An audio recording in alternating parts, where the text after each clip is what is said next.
इतिहास के पन्नों में हर दिन किसी न किसी खास घटना से जुड़ा होता है। ऐसे में 23 नवंबर के दिन भी कई बड़ी घटनाओं ने देश और दुनिया पर अपनी छाप छोड़ी। हालांकि यह एक संयोग ही है कि इस तारीख की ज्यादातर घटनाएं दुखद ही रही हैं। फिर चाहे वो 1937 में देश के जाने माने वैज्ञानिक जगदीश चंद्र बोस का निधन हो या फिर 1996 में इथोपिया का विमान हादसा।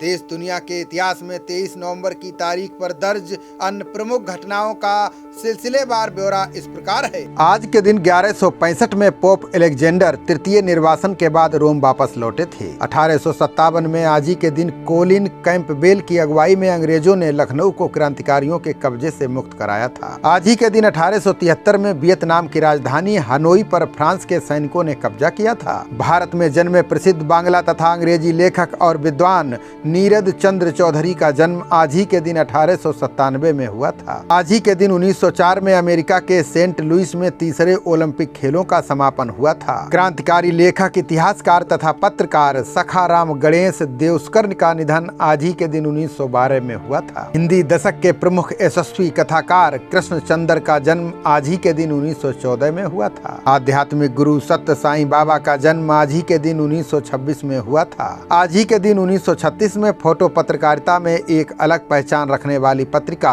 लाइफ का पहला अंक प्रकाशित किया गया था। भारत के जाने माने वैज्ञानिक जगदीश चंद्र बोस का निधन आज ही के दिन 1937 में हुआ था। लोकसभा सदस्य और संस्कृत के विद्वान प्रकाश वीर शास्त्री का निधन आज ही के दिन 1977 में हुआ था। आज ही के दिन 1983 में भारत में पहली बार राष्ट्रमंडल शिखर सम्मेलन का आयोजन हुआ था। 1984 में आज ही के दिन लंदन के व्यस्तम ऑक्सफोर्ड सर्कस स्टेशन पर आग लगने से करीब 1000 लोग फंस गए थे। ब्रिटेन के प्रसिद्ध लेखक रोल्ड डॉल का निधन आज ही के दिन 1990 में इंग्लैंड के ऑक्सफोर्ड में हुआ था। डॉल को बच्चों के लिए अद्भुत साहित्य सृजन के लिए जाना जाता है। आज ही के दिन 1996 में इथियोपियाई एयरलाइंस के अदीस अबाबा से नैरोबी जा रहे बोइंग 767 विमान का अपहरण कर लिया गया था।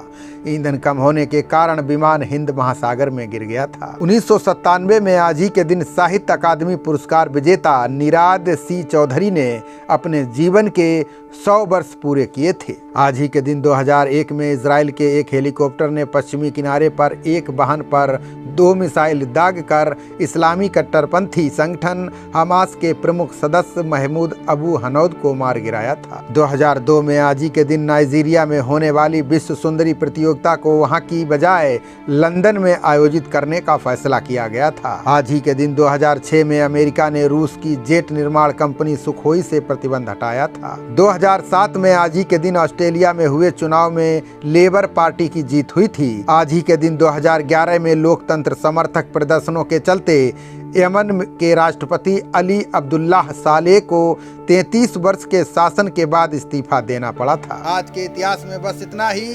कल का इतिहास लेकर पुनः हाजिर होंगे। नमस्कार।